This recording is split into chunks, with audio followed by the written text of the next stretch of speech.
Hi friends, ಇದು mastmaga.com international bulletin ಸುತ್ತು ಜಗತ್ತು. ನಾನು ಅಮರ್ ಪ್ರಸಾದ್. ವೆನೆಜುವೆಲಾ ನಡುವೆ ಉದ್ವಿಗ್ನತೆ ಬೆಂಕಿ ರೀತಿ ಹರಡ್ತಾ ಇದೆ ಅಮೆರಿಕಗೆ. ವೆನೆಜುವೆಲಾ ಕರಾವಳಿಯಲ್ಲಿ ಮಾದಕ ವಸ್ತುಗಳನ್ನು ಹೊತ್ತು ಬರ್ತಾ ಇದ್ದ ಹಡಗಿನ ಮೇಲೆ ಅಮೆರಿಕದ ಸೇನೆ ಮತ್ತೆ ದಾಳಿ ಮಾಡಿದೆ ಅಂತ ಅಮೆರಿಕ ಅಧ್ಯಕ್ಷ ಡೊನಾಲ್ಡ್ ಟ್ರಂಪ್ ಘೋಷಿಸಿದ್ದಾರೆ. ಹಾಗೆ ವೆನೆಜುವೆಲಾ ಒಳಗೆ ನುಗ್ಗಿ ಮಾದಕ ವಸ್ತು ಕಳ್ಳ ಸಾಗಾಣಿಕೆದಾರರ ಮೇಲೆ ದಾಳಿ ಮಾಡ್ತೀವಿ ಅನ್ನೋ ಅರ್ಥದಲ್ಲಿ ಬೆದರಿಕೆ ಒಡ್ಡಿದ್ದಾರೆ. ಅಂದ್ರೆ ಮಾದಕ ವಸ್ತುಗಳ ವಿರುದ್ಧ ಹೋರಾಟ ಕೇವಲ ಕಡಲಲ್ಲಿ ಬೋಟ್ಗಳನ್ನು ಮುಳುಗಿಸೋದಕ್ಕೆ ಮಾತ್ರ ಅಲ್ಲ, ವೆನೆಜುವೆಲಾ ಒಳಗಡೆ ಸೇನೆ ನುಗ್ಸೋದ್ರ ಬಗ್ಗೆ ಟ್ರಂಪ್ ಮಾತಾಡ್ತಿದ್ದಾರೆ. ಅದೇನ್ ಬೇಕಾದ್ರೂ ಆಗ್ಬೋದು. ಮಾದಕ ವಸ್ತುಗಳ ವಿರುದ್ಧ ಹೋರಾಟದ ನೆಪದಲ್ಲಿ ಯುದ್ಧ ಮಾಡಿ ನಿಕೋಲಸ್ ಮಡುರೋ ಅಮೆರಿಕಕ್ಕಾಗಲ್ಲ ಅವ್ರನ್ನ ಕಂಡ್ರೆ, ವೆನೆಜುವೆಲಾದ ಡಿಕ್ಟೇಟರ್, ಅವ್ರನ್ನ ಕೆಳಗಿಳಿಸೋದು ಕೂಡ ಆಗಿರ್ಬೋದು. ಆ ರೀತಿ ತಿರುವನ್ನು ಪಡ್ಕೊಳ್ತಾ ಇದೆ. ಹಡಗಿನ ಮೇಲೆ ಹೊಸ ದಾಳಿ ಮಾಡಿರೋ ಬಗ್ಗೆ ಅಮೆರಿಕದ ಡಿಫೆನ್ಸ್ ಸೆಕ್ರೆಟರಿ ಪೀಟ್ ಹೆಕ್ಸೆತ್ ಭಾನುವಾರ ಹೇಳಿದ್ರು. ಅದನ್ನೀಗ ಟ್ರಂಪ್ ಕೂಡ ಕನ್ಫರ್ಮ್ ಮಾಡಿದ್ದಾರೆ. ಮಾದಕ ವಸ್ತು ಕಳ್ಳ ಸಾಗಾಣಿಕೆ ಮಾಡ್ತಾ ಇದ್ದ ಹಡಗಿನ ಮೇಲೆ ನಾವು ಯಶಸ್ವಿಯಾಗಿ ದಾಳಿ ಮಾಡಿ ಅದರಲ್ಲಿದ್ದ 4 ಪ್ರಾಣವನ್ನು ಕಳ್ಕೊಂಡಿದ್ದಾರೆ. ಇದು 4ನೇ ಬಾರಿ ಮಾದಕ ವಸ್ತು ಕಳ್ಳ ಸಾಗಾಣಿಕೆ ಮಾಡ್ತಿರೋ ಹಡಗಿನ ಮೇಲೆ ನಾವು ದಾಳಿ ಮಾಡಿರೋದು.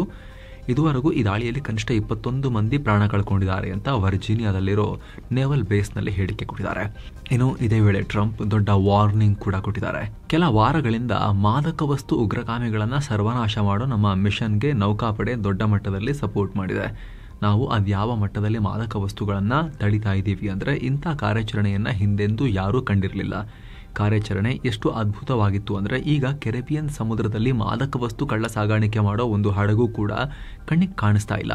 ದಾಳಿಯ ಇಂಪ್ಯಾಕ್ಟ್ನಿಂದ ಮೀನುಗಾರಿಕೆ ದೋಣಿಗಳು ಕೂಡ ಸಮುದ್ರಕ್ಕೆ ಇಳಿಯೋಕೆ ಭಯ ಪಡ್ತಾ ಇದ್ದಾವೆ ಅಂತ ನಗಾಡಿದ್ದಾರೆ.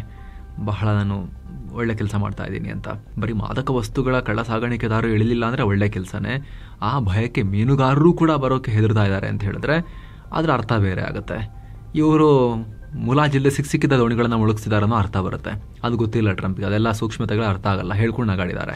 ಜೊತೆಗೆ ಈ ಮಾದಕ ವಸ್ತು ಕಳ್ಳ ಸಾಗಾಣಿಕೆದಾರರು ಸಮುದ್ರದಲ್ಲಿ ಬರೋದು ನಿಲ್ಲಿಸಿದ್ದಾರೆ. ಅವ್ರಿಗೆ ಲ್ಯಾಂಡ್ ಮೂಲಕ ಚಾಳಿಯನ್ನು ಮುಂದುವರ್ಸಕ್ಕೆ ನೋಡ್ತಾ ಇದ್ದಾರೆ. ಈಗ ನಮ್ಮ ಮಿಷನ್ನಲ್ಲಿ ಸ್ವಲ್ಪ ಚೇಂಜಸ್ ಮಾಡಬೇಕು. ಈಗ ಅವ್ರನ್ನ ನಾವು ಸಮುದ್ರದಲ್ಲಿ ಬೇಟೆಯಾಡೋದನ್ನು ಬಿಟ್ಟು ಲ್ಯಾಂಡ್ ಮೇಲೆ ಬೇಟೆಯಾಡೋಕೆ ಶುರು ಮಾಡ್ತೀವಿ ಅನ್ನೋ ಎಚ್ಚರಿಕೆ ಕೊಟ್ಟಿದ್ದಾರೆ. ಟ್ರಂಪ್ ನೇರವಾಗಿ ವೆನೆಜುವೆಲಾ ಅಂತ ಉಲ್ಲೇಖ ಮಾಡದೆ ಹೋದರೂ ಕೂಡ ಲ್ಯಾಂಡ್ ಮೂಲಕ ಮಾದಕ ವಸ್ತು ಗ್ಯಾಂಗ್ನ ಹೊಡಿತೀವಿ ಅಂತ ಹೇಳಿದ್ರೆ ವೆನೆಜುವೆಲಾ ಒಳಗಡೆ ಸೇನೆ ನುಗ್ಸೋಕೆ ಅಮೆರಿಕ ರೆಡಿ ಆಗ್ತಿದೆ ಅನ್ನೋದು ಇಲ್ಲಿ ಕಾಣಿಸ್ತಾ ಇದೆ ಸದ್ಯಕ್ಕೆ. ಜೊತೆಗೆ ಕೆಲ ವಾರಗಳಲ್ಲಿ ಅಮೆರಿಕ ಈ ರೀತಿ ವೆನೆಜುವೆಲಾ ಒಳಗಡೆ ಸೇನೆ ನುಗ್ಸಬಹುದು ಅಂತ NBC ನ್ಯೂಸ್ ಕೂಡ ರಿಪೋರ್ಟ್ ಮಾಡಿತ್ತು. ಅದರ ಬೆನ್ನಲ್ಲೇ ಟ್ರಂಪ್ ಕಡೆಯಿಂದ ಈ ರೀತಿ ಹೊಸ ಧಮಕಿ ಬಂದಿದೆ. ಇದಕ್ಕೆ ವೆನೆಜುವೆಲಾದ ಡಿಕ್ಟೇಟರ್ ನಿಕೋಲಸ್ ಮಡುರೋ ಕಡೆಯಿಂದ ವಿಡಿಯೋ ಪೋಸ್ಟ್ ಬಂದು ಅದಕ್ಕೊಂದು ಪ್ರತಿಕ್ರಿಯೆ ಕೊಟ್ಟಿದ್ದಾರೆ. ತೀವ್ರವಾಗಿ ಅಮೆರಿಕದ ಈ ಸ್ಟೇಟ್ಮೆಂಟ್ ಅನ್ನು ಖಂಡಿಸಿದ್ದಾರೆ. ವೆನೆಜುವೆಲಾಗೆ ಅಂತಾರಾಷ್ಟ್ರೀಯ ಸಮುದಾಯಗಳ ಸಪೋರ್ಟ್ ಇದೆ ಅನ್ನೋ ಹೇಳಿಕೆ ಕೊಟ್ಟಿದ್ದಾರೆ. ಇಂಡಿಪೆಂಡೆಂಟ್ ಆಗಿ ಬದುಕೋ ಹಕ್ಕನ್ನ ರಕ್ಷಣೆ ಮಾಡೋಕೆ ನಮ್ಮ ಜನರು ಯಾವತ್ತೂ ಹೆದರೋದಿಲ್ಲ.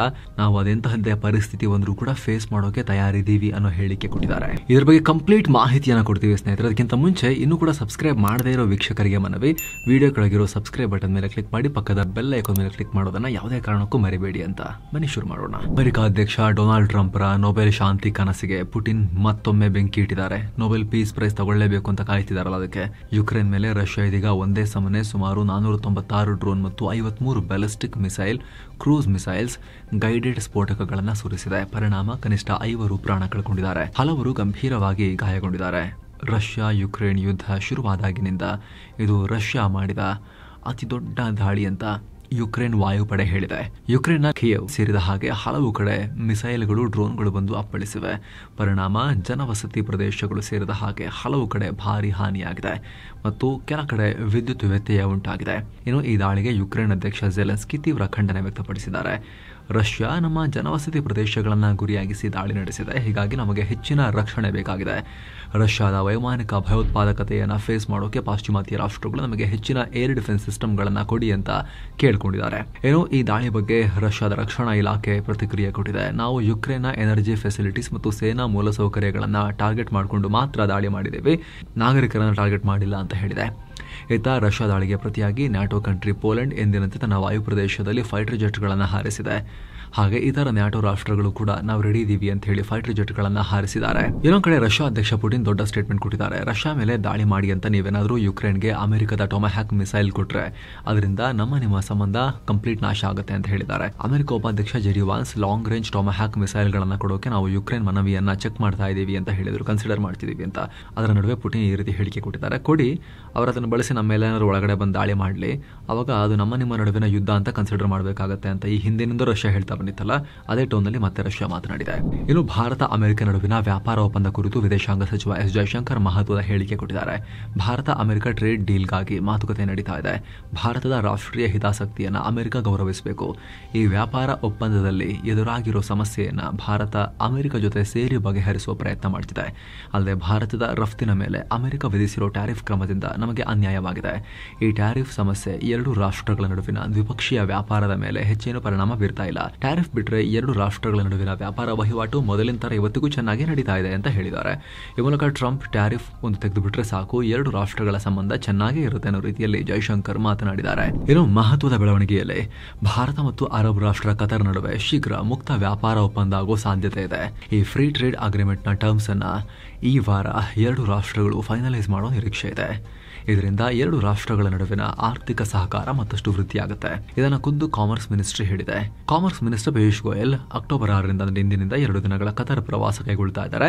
ಅದರ ಮುನ್ನ ಸರ್ಕಾರ ಈ ಘೋಷಣೆ ಮಾಡಿದೆ. ಹೀಗಾಗಿ ಗೋಯಲ್ ಭೇಟಿ ವೇಳೆ ಮುಕ್ತ ವ್ಯಾಪಾರ ಒಪ್ಪಂದದ ರೂಪುರೇಷೆಗಳನ್ನು ಫೈನಲ್ ಮಾಡೋ ಸಾಧ್ಯತೆ ಇದೆ. ಇನ್ನು ಈ ವೇಳೆ ಗೋಯಲ್ ಕತಾರ್ನ commerce minister Sheikh Faisal bin Thani bin Faisal Al Thani ಜೊತೆಗೆ ಭಾರತ ಕತಾರ್ ಜಾಯಿಂಟ್ ಕಮಿಷನ್ನಲ್ಲಿ ಪಾಲ್ಗೊಳ್ಳುತ್ತಾರೆ. ಅಲ್ಲದೆ ಕತಾರ್ನ ಅನೇಕ ಸಚಿವಾಲಯಗಳ ಹಿರಿಯ ಅಧಿಕಾರಿಗಳು ಹಾಗೂ ಉದ್ಯಮಿಗಳ ನಿಯೋಗವನ್ನ ಗೋಯಲ್ ಮೀಟ್ ಮಾಡ್ತಾರೆ. ಉಗ್ರ ಸಂಘಟನೆಗಳು ಗ್ಲೋಬಲ್ ಚಾರಿಟಿಗಳಿಂದ ಧನ ಸಹಾಯ ಪಡೆದುಕೊಳ್ತಿವೆ ಅನ್ನೋ ಸ್ಫೋಟಕ ವಿಚಾರ ಹೊರಬಿದ್ದಿದೆ. ಕೆನಡಾ, ಆಸ್ಟ್ರೇಲಿಯಾ ಮತ್ತು ಯುಕೆನಲ್ಲಿರೋ ಖಲಿಸ್ತಾನಿ ಸಿಖ್ ಉಗ್ರ ಸಂಘಟನೆಗಳು ಹಾಗೂ ಇತರ ಇಸ್ಲಾಮಿಕ್ ಉಗ್ರ ಸಂಘಟನೆಗಳು ಕೂಡ ಈ ದುಸ್ಸಾಹಸ ಮಾಡ್ತಿವೆ.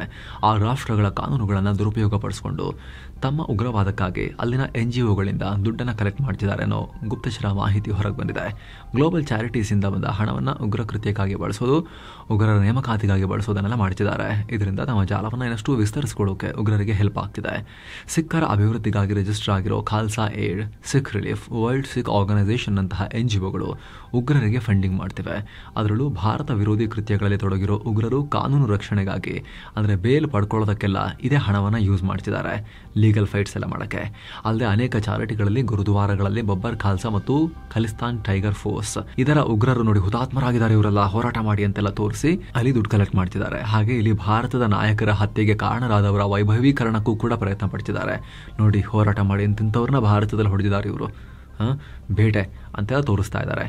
ಅದಕ್ಕೆಲ್ಲ NGOಗಳು ಸ್ಪಾನ್ಸರ್ ಮಾಡ್ತಿವೆ. ಇನ್ನು ಇದು ಕೆನಡಾದಲ್ಲಿನ ಕೆಲ ಚಾರಿಟಿಗಳು ಹವಾಲಾ ದಂಧೆ ಹಾಗೂ ಕ್ರಿಪ್ಟೋ ವಾಲೆಟ್ ಮೂಲಕವೂ ಖಲಿಸ್ತಾನಿಗಳಿಗೆ ದುಡ್ಡು ಕಳಿಸ್ತಾ ಇದ್ದಾರೆ. ಅಷ್ಟೇ ಅಲ್ಲ, ಇದೇ ಕೆನಡಾ ಹಾಗೂ UKಗಳಲ್ಲಿ ಕೆಲ ಮಾನವೀಯ ನೆರವು ಕೊಡೋ ಸಂಸ್ಥೆಗಳು ಹಮಸ್, ಲಷ್ಕರ್, AQ ಉಗ್ರ ಸಂಘಟನೆಗಳ ಅಂಗ ಸಂಸ್ಥೆಗಳಿಗೂ ಕೂಡ ಪೇಮೆಂಟ್ ಮಾಡ್ತಿದ್ದಾರೆ. ಅನಾಥ ಮಕ್ಕಳ ಶಿಕ್ಷಣ ಹಾಗೂ ಅವರ ಅಭಿವೃದ್ಧಿಗಾಗಿ ಸಂಗ್ರಹಿಸಿದ ಹಣವನ್ನು ಜಮತುದ್ ದಾವಾ ಹಾಗೂ ಫಲಾಎ ಇನ್ಸಾನಿಯತ್ ಅನ್ನೋ ನಿಷೇಧಿತ ಸಂಘಟನೆಗಳಿಗೆ ಹಣ ವರ್ಗಾವಣೆ ಮಾಡೋಕೆ ಯೂಸ್ ಮಾಡಲಾಗ್ತಿದೆ. ಹೀಗಾಗಿ ಕೆನಡಾದಲ್ಲಿನ NGOಗಳ ಮೇಲೆ ಡೌಟ್ ಬಂದು ಅಲ್ಲಿನ ಗುಪ್ತಚರ ಮತ್ತು ಹಣಕಾಸು ಅಧಿಕಾರಿಗಳು ಇದರ ಬಗ್ಗೆ ತೀವ್ರ ಪರಿಶೀಲನೆ ಮಾಡ್ತಾ ಇದ್ದಾರೆ. ಎಲ್ಲ ಕಡೆ ಫುಲ್ ಚೆಕಿಂಗ್ ನಡೆಸ್ತಾ ಇದ್ದಾರೆ. ಒಂದ್ ಕಡೆ ಯಹೂದಿಗಳ ಮೇಲಿನ ದಾಳಿ, ಮತ್ತೊಂದು ಕಡೆ ಪ್ಯಾಲೆಸ್ತೈನ್ ಪರ ಬೃಹತ್ ಹೋರಾಟ ನಡೀತಾ ಇರೋ UKನಲ್ಲಿ ಮತ್ತೊಂದು ದೊಡ್ಡ ಘಟನೆಯಾಗಿದೆ. ಬ್ರೈಟನ್ ಬಳಿಯ ಈಸ್ಟ್ ಸಸೆಕ್ಸ್ನ ಪೀಸ್ ಹ್ಯಾವೆನ್ ನಲ್ಲಿರೋ ಮಸೀದಿಗೆ ದುಷ್ಕರ್ಮಿಗಳು ಬೆಂಕಿ ಇಟ್ಟಿದ್ದಾರೆ. ಈ ವೇಳೆ ಮಸೀದಿ ಒಳಗೆ ಇಬ್ಬರಿದ್ರು, ಆದರೆ ಅದೃಷ್ಟವಶಾತ್ ಪ್ರಾಣಾಪಾಯದಿಂದ ಪಾರಾಗಿದ್ದಾರೆ. ಆದರೆ ಮಸೀದಿಗೆ ಡ್ಯಾಮೇಜಸ್ ಆಗಿದೆ. ಶನಿವಾರ ರಾತ್ರಿ ಈ ಘಟನೆಯಾಗಿದೆ. ಇನ್ನು ಮುಖಕ್ಕೆಲ್ಲ ಕಪ್ಪು ಮಾಸ್ಕ್ ಧರಿಸಿ ಬಂದ ಇಬ್ಬರು ವ್ಯಕ್ತಿಗಳು ಈ ರೀತಿ ಮಸೀದಿಯ ಫ್ರಂಟ್ ಡೋರ್ ಅನ್ನ ಬಲವಂತವಾಗಿ ತೆಗೆಯೋಕೆ ನೋಡಿದ್ರು. ಆದರೆ ಲಾಕ್ ಓಪನ್ ಆಗದೆ ಇದ್ದಾಗ ಸೀಮೆ ಎಣ್ಣೆ ಹಾಕಿ ಬೆಂಕಿ ಇಟ್ಟು ಹೋಗಿದ್ದಾರೆ ಅಂತ ಮಸೀದಿಯ ವಾಲಂಟಿಯರ್ ಒಬ್ಬರು ಹೇಳ್ಕೊಂಡಿದ್ದಾರೆ. ಇನ್ನು ಘಟನೆ ಬಗ್ಗೆ ಸ್ಥಳೀಯ ಪೊಲೀಸರು ತನಿಖೆ ನಡೆಸ್ತಾ ಇದ್ದು, ಕಪ್ಪು ಮಾಸ್ಕ್ ಧರಿಸಿದ್ದ ಆ ವ್ಯಕ್ತಿಗಳು ಯಾರು ಅಂತ ಹೇಳಿ ತನಿಖೆ ಮಾಡಿ ಅವರ ಸ್ಕೆಚಸ್ ಅನ್ನ, ಫೋಟೋಸ್ ಅನ್ನ ರಿಲೀಸ್ ಮಾಡಿದ್ದಾರೆ. ಹುಡುಕಾಟ ನಡೆಸಲಾಗ್ತಾ ಇದೆ. ಏನು ಬ್ರಿಟನ್ ನಲ್ಲಿ ಪ್ಯಾಲೆಸ್ತೈನ್ ಪರ ಪ್ರತಿಭಟನೆಗಳನ್ನು ಹತ್ತಿಕ್ಕೋಕೆ ಬ್ರಿಟನ್ ಸರ್ಕಾರ ಹೊಸ ಪ್ಲಾನ್ ಮಾಡಿದೆ. ಬ್ರಿಟನ್ ಪೊಲೀಸರಿಗೆ ಹೆಚ್ಚಿನ ಅಧಿಕಾರ ಕೊಡೋಕೆ ಯೋಚಿಸಿದೆ ಅಂತ ವರದಿಯಾಗಿದೆ. ಏನು 2001ರ ಸೆಪ್ಟೆಂಬರ್ 11ನೇ ತಾರೀಕು ನಡೆದ ಅಮೆರಿಕದ ಅವಳಿ ಕಟ್ಟಡದ ಉಗ್ರ ದಾಳಿ ಕುರಿತು ಅಮೆರಿಕ ಅಧ್ಯಕ್ಷ ಡೊನಾಲ್ಡ್ ಟ್ರಂಪ್ ಇಂಟ್ರೆಸ್ಟಿಂಗ್ ಹೇಳಿಕೆ ಕೊಟ್ಟಿದ್ದಾರೆ. ಅವಳಿ ಕಟ್ಟಡ ದಾಳಿಯಾಗೋ ಮೊದಲೇ ನಾನು ಆತನ ಬಗ್ಗೆ ವಾರ್ನಿಂಗ್ ಕೊಟ್ಟಿದ್ದೆ ಅಂತ ಹೇಳಿದ್ದಾರೆ. ದಯವಿಟ್ಟು ಎಲ್ಲರೂ ಒಂದು ವಿಚಾರವನ್ನ ನೆನಪು ಮಾಡ್ಕೋಬೇಕು. ಅದೇನು ಅಂದ್ರೆ, ಅವಳಿ ಕಟ್ಟಡದ ದಾಳಿ ಆಗೋಕ್ಕೂ ಮೊದಲು ನಾನು ಬರೆದ ಪುಸ್ತಕವೊಂದರಲ್ಲಿ AQ ಉಗ್ರ ಸಂಘಟನೆಯ ಜಾಗತಿಕ ಉಗ್ರ ಅವಳಿ ಕಟ್ಟಡ ಹೊಡೆದ್ನಲ್ಲ, ಆತನ ಬಗ್ಗೆ ತಿಳಿಸಿದ್ದೆ. ಆತನ ಬಗ್ಗೆ ಕೇರ್ಫುಲ್ ಆಗಿರಬೇಕು ಅಂತ ಹೇಳಿದ್ದೆ. ಆತ ಎಷ್ಟು ಅಪಾಯಕಾರಿ ಅಂತ ನನಗೆ ಮೊದಲೇ ಗೊತ್ತಿತ್ತು. ನಾನು ಬುಕ್ಕಲ್ಲಿ ಬರೆದಿದ್ದೆ ಮುಂಚೆನೆ, ದಾಳಿಗಿಂತ ಮುಂಚೆನೆ. ಆದರೆ ಅವಾಗ ಎಲ್ಲರೂ ಅದನ್ನು ತಳ್ಳಿ ಹಾಕಿದ್ರು. ಇವಾಗಲಾದರೂ ನನಗೆ ಅದಕ್ಕೆ ಕ್ರೆಡಿಟ್ ಕೊಡಿ ಅಂತ ಕೇಳಿದ್ದಾರೆ.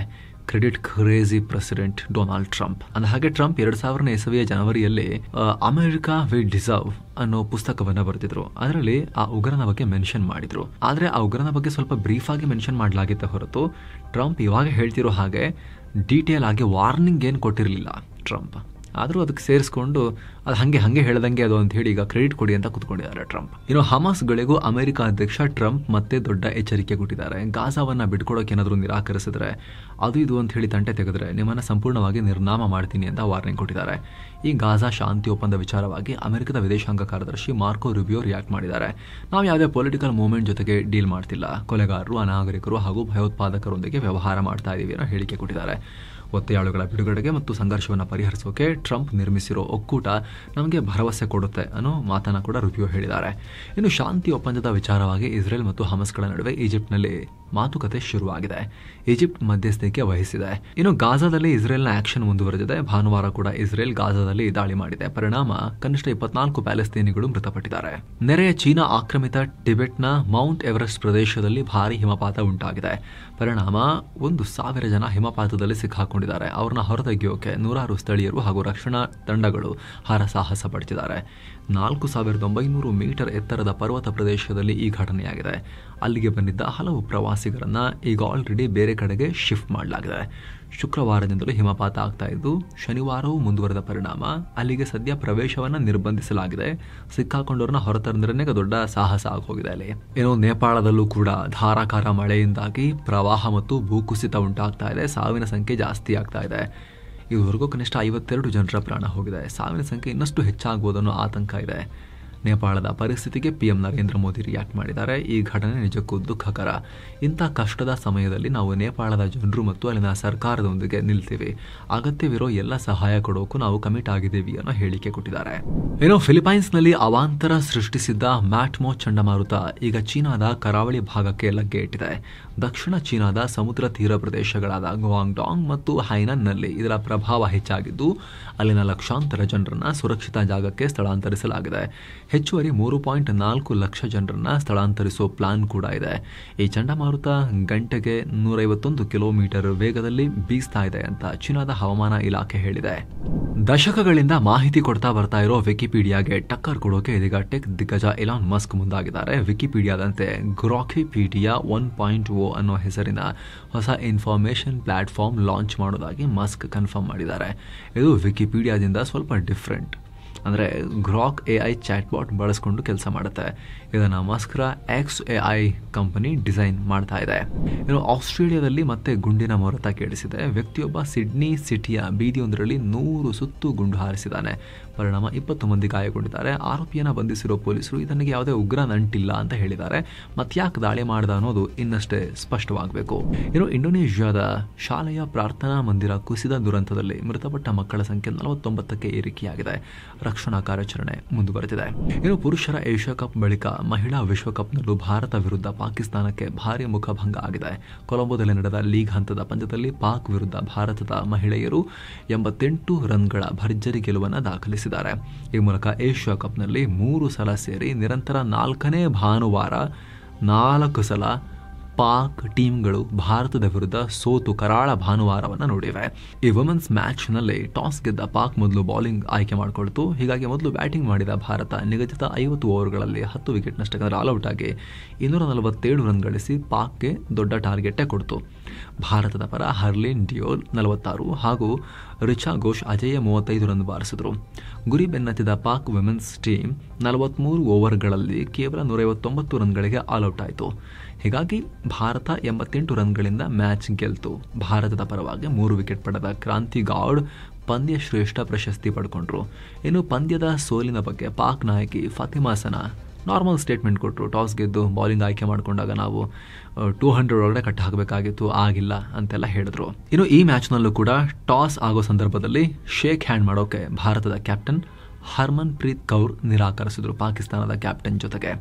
ಸೊ ಏಷ್ಯಾ ಕಪ್ನಲ್ಲಿ ಯಾವ ರೀತಿ ಒಂದು ಟ್ರೆಂಡ್ ಇತ್ತು, ನಿಮ್ಮ ಜೊತೆ ಕ್ರಿಕೆಟ್ ಆಡೋಕೆ ನಮಗೆ ಶೆಡ್ಯೂಲ್ ಫಿಕ್ಸ್ ಆಗಿದೆ, ಆಡ್ತಾ ಇದ್ದೀವಿ ಅಷ್ಟೇ. ಅದು ಬಿಟ್ಟರೆ ಬೇರೆ ಯಾವುದೇ ರೀತಿ ಬಾಂಧವ್ಯ ಸ್ಪೋರ್ಟ್ಸ್ಮನ್ಶಿಪ್ ತೋರಿಸುವಂಥ ಅವಶ್ಯಕತೆ ನಿಮ್ಮಂಥವರೊಂದಿಗೆ ನಮಗಿಲ್ಲ ಅನ್ನೋದನ್ನು ಭಾರತ ಮತ್ತೆ ಆ ನಿಲುವನ್ನು ಕಂಟಿನ್ಯೂ ಮಾಡಿದೆ. ಸೊ ಫ್ರೆಂಡ್ಸ್, ಇದಾಗಿತ್ತು ಇವತ್ತಿನ ಜಗತ್ತಿನ ಸುತ್ತಾಟ. ಮತ್ತೆ ಭೇಟಿ ಆಗ್ತಿರೋಣ. ನಮಸ್ತೆ.